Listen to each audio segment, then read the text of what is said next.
segment.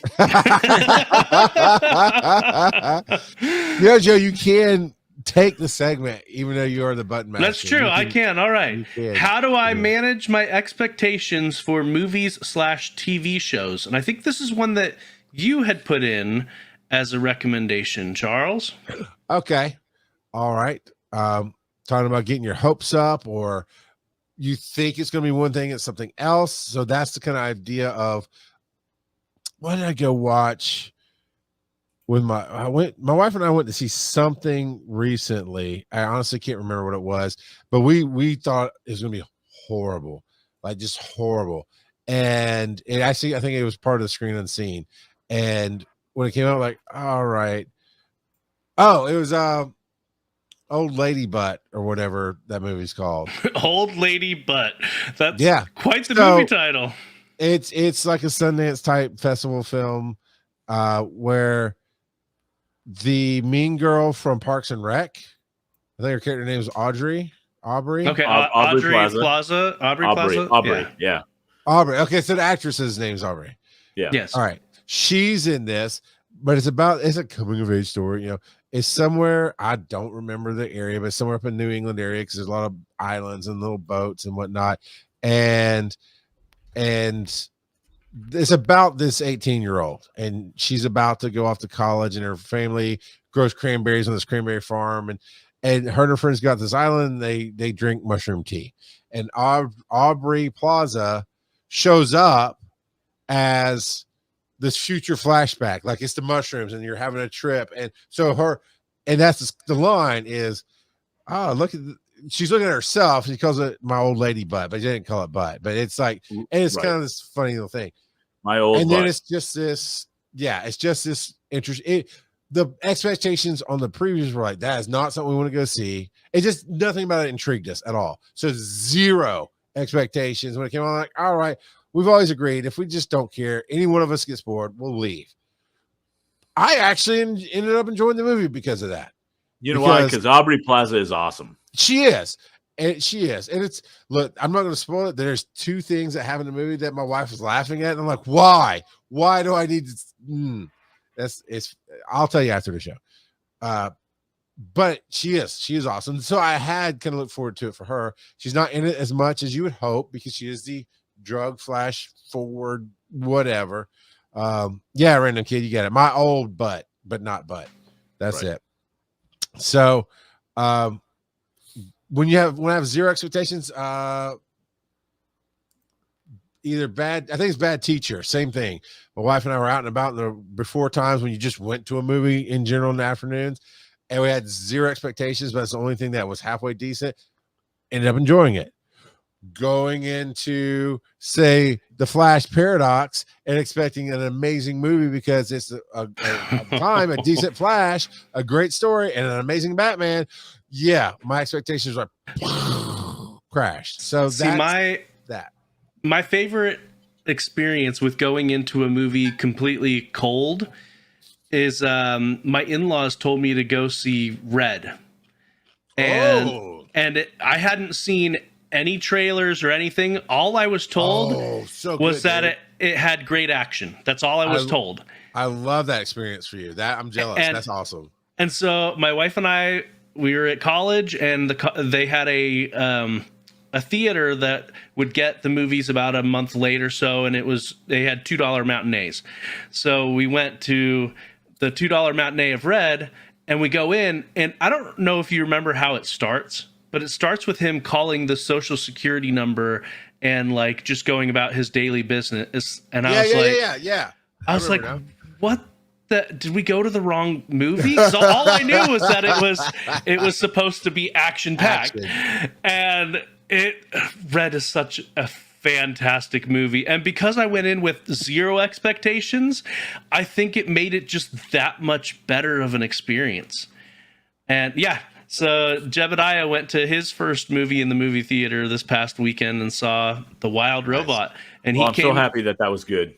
Yeah, no, he came back singing its praises and wanting to get all kinds of Wild Robot everything. And he loved it. as you're stepping up to give your answer, Kurt, you mentioned that you're glad it's good. My wife kind of has a rule that's played out. The more big recognizable faces you see or names that you see listed, the worse the movie usually is going to be. And unfortunately, that's been my experience. But what about you? How do you manage your expectations, Kurt? I rarely go into a movie without kind of knowing that I'm gonna at least enjoy it a little bit. And that's mainly because I don't go see a whole lot of movies. I will say I've only ever walked out of one movie. And What movie was that?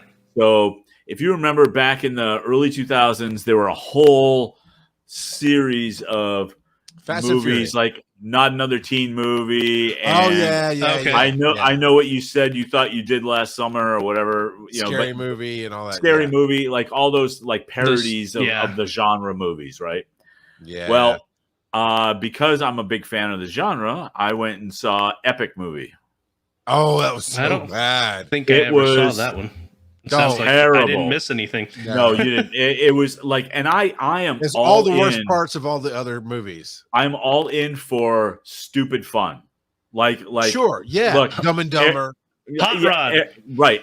Yeah. Hot Rod. Even look, I mean, I will sit through a lot of terrible and kind of stupid fun movies. That movie wasn't enjoyable in the least for me. And I think 20 minutes in, I said, I'm not having any fun. And this is angering me now. And so I had to leave. It should have been better. And it was just because they got lazy. Yeah. And so that just angered me. I will sit through the worst Marvel stuff and find something redeeming about it for me. Because I'll fanboy. But sure. But I couldn't get enough even out of this parody movie to fanboy. Like, it was just not good. Dude, I actually, back in my High Seas days, I pirated that, and I was maybe 10, 20 minutes in on a free pirated version while I'm doing something else, and I had to turn it off. It was so bad. Yeah. They're so bad. But, okay, so that was the one you walked out on, but you say typically you always think you'll find something fun in a movie? Yeah. I mean, and I'm trying to think if hopes. Like you get excited about the next Marvel thing that's coming out. All right, you get your hopes up. So I'll tell you what. Here's a movie. My daughter, when she was young, she and I would go for her birthday. I would take her to a movie, and we'd either go bowling or have pizza or something. You know, we'd make a day of it, right? But we'd always go to a movie, and we were looking at the movies that weekend, and the only movie that was available that was appropriate for her and I to go to together was the new Jamie Foxx version of Annie. Oh, okay. Mm-hmm. All right. And I had low expectations because I really don't like reboots like that. I don't think they're necessary. Yeah. And so I went in and went, okay. And so did my daughter. She was like, this is the only thing. Let's just go. We'll get some popcorn. It'll be all right. So we go in and we come out of the movie and go, you know what? That really wasn't half bad. That was actually pretty good. They did some good stuff with it. It was, they were creative in how they rebooted it, or not rebooted, but retold the story. And it was like, okay, I can deal with that. And it was original enough without trying to be exactly the same.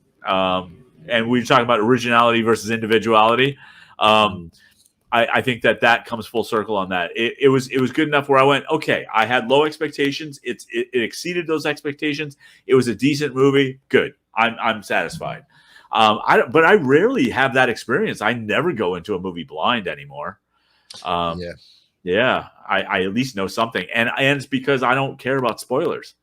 Spoilers, all they tell me is, oh, I can't wait to see how we get there. That's how I treat spoilers.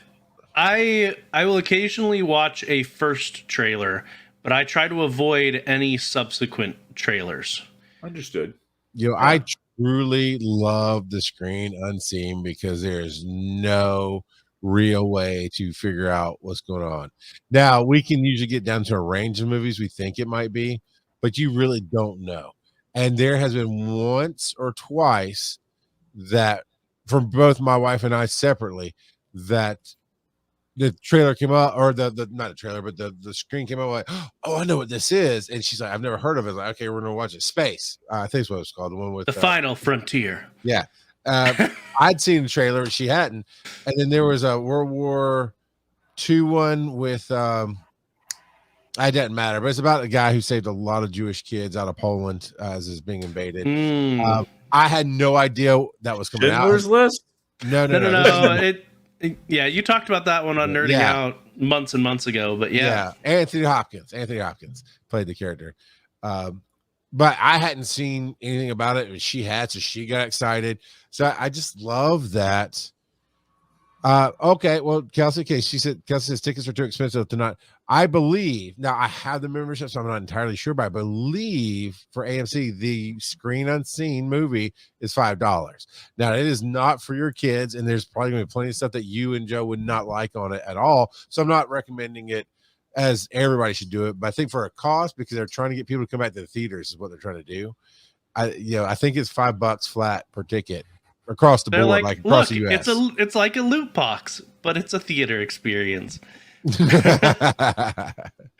But did we want to do the question that Random Kid had? I don't know if you guys have any of that, but I actually was thinking of one. What was your worst experience going to a movie opening week? So I did that a lot for Breaking the Panel, and I got to hate it. Yeah, so the one that sticks out to me is I was super excited for the M. Night Shyamalan Avatar movie, The Last Airbender, because I love the cartoon, and I was like, M. Night Shyamalan's a decent director, maybe he'll do good. And I kept hearing buzz like he's doing it because his daughter loved it and stuff like that. And I went in, and it was not good. It was not good at all. Now, the recent live action Avatar: The Last Airbender on Netflix, the series, that one is actually pretty dang good. But the M. Night Shyamalan movie was trash. And we saw that, me and my wife saw that opening weekend, and it was not good. Not good at all. And I think it's still audience score is like in the teens on Rotten Tomatoes for that. If that, it might be single digits. Now mine is. I'm trying to help you out, Kirk. You look like you might be struggling. Yeah, I can't. I am struggling. Yeah. I'm trying to think of one. Yeah, mine was not what I watched. It was the people around it. It was one of the Marvel films, and I actually made a big rule. Well, I got two to tell. One's what I saw. One was the experience of the people. But during Breaking the Panel days, we made it a rule that we all needed, whoever wanted to be on that panel, we had to go watch opening weekend so then we could record the roundtable and have it out within a few days of opening weekend for those who wanted to have that experience.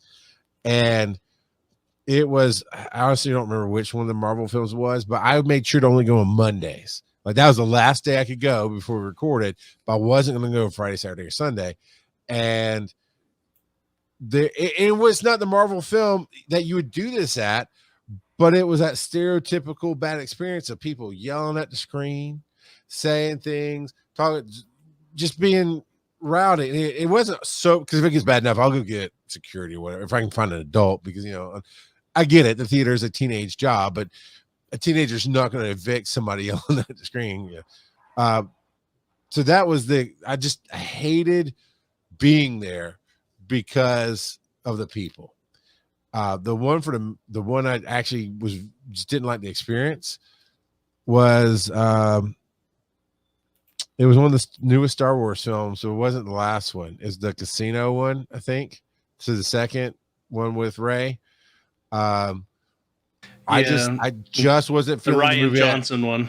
Yeah, I just wasn't feeling it at all. I'm not going to if I were to pick it apart, I probably could, but I was like, I don't care. I didn't like this. I didn't like this. I just didn't care. But everybody around me were like huge Star Wars fans. So they're oohing and on and cheering. And I just want to watch a film and experience the film on my own, which is another reason to like the Screen Unseen. It's not a big crowd, So what about you, Curse? You got a mix of both stories here. You don't have one? Yeah, it's because I don't even go to opening weekends anymore, with the exception of the Marvel stuff, and so I've not been disappointed to that level. Where again, it takes a lot for me to be really disappointed in a movie. I think I mentioned it, and see, that's the thing. It wasn't even opening weekend, but my first date with my wife, then girlfriend, we went and saw Eddie and the Cruisers in the theater, and terrible movie, just like not good. But so we treated the movies as teenagers do, and so yeah, so I didn't see much of the movie, it just wasn't good. Yeah. No, I hear you. I could have sworn though. I would have believed that your story would have been, man, that opening night at the theater when Abraham Lincoln came by and it ruined the whole experience. Thank you, right? That's a callback.